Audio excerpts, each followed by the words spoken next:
Hey guys, it's Dan the Z-Man here, bringing you another music review. And this time it's Deerhunter's Cryptograms, which I have right here. Really cool album cover.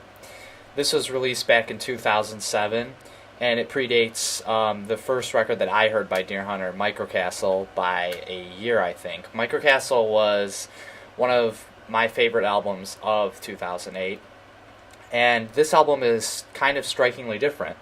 A lot of it is very ambient, and there's not very audible lyrics in a lot of it. The first song I led you in with was Cryptograms. It's the title track, and it's got that. It's the first, real song on the album. It's got a lot of great, strong guitar, and it's about death and how it's his biggest fear, and it's kind of like a cryptogram, and you can't solve the mystery of it until you actually die. And it's one of the better songs early on.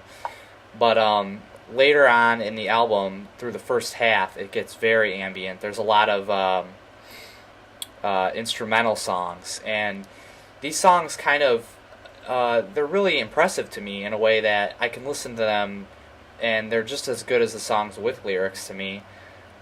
They evoke a lot of interesting feelings, and one of the songs, Providence, it kind of reminds me of like going into just a strange old home, or it's kind of creepy in a way, almost like a haunted house. And I'm going to let you guys listen to a clip of that right now.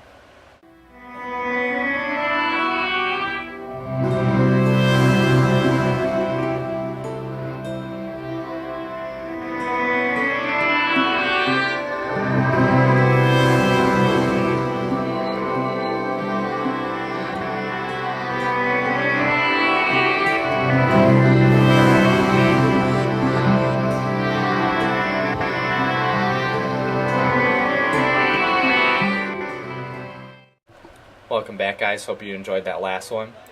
Moving on through the album, after those few kind of more spaced out instrumental tracks, you get to the second half of the album, which kind of begins with I would call the second half begins with Spring Hall Convert, because it ushers in a whole new dynamic to the album.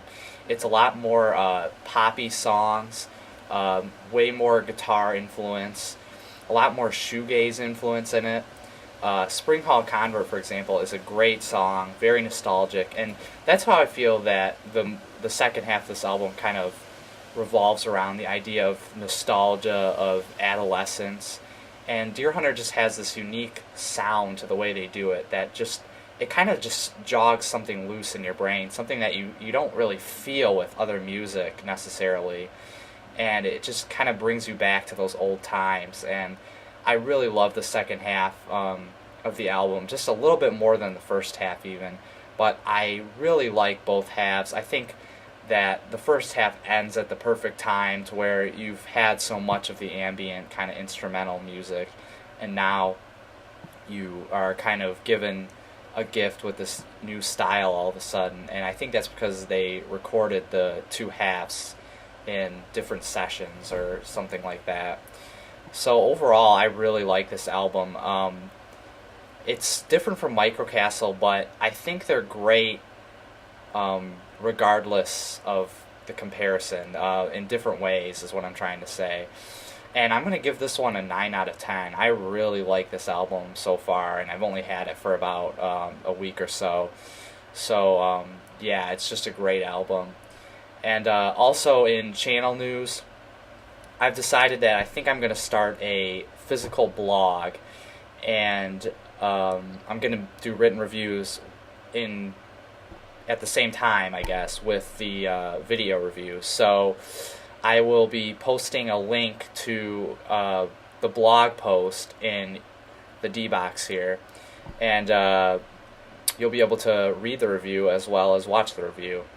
So until next time, I'm going to play you out with what I feel was the best track on the album, and it had that real nostalgic feel to it, Hazel Street.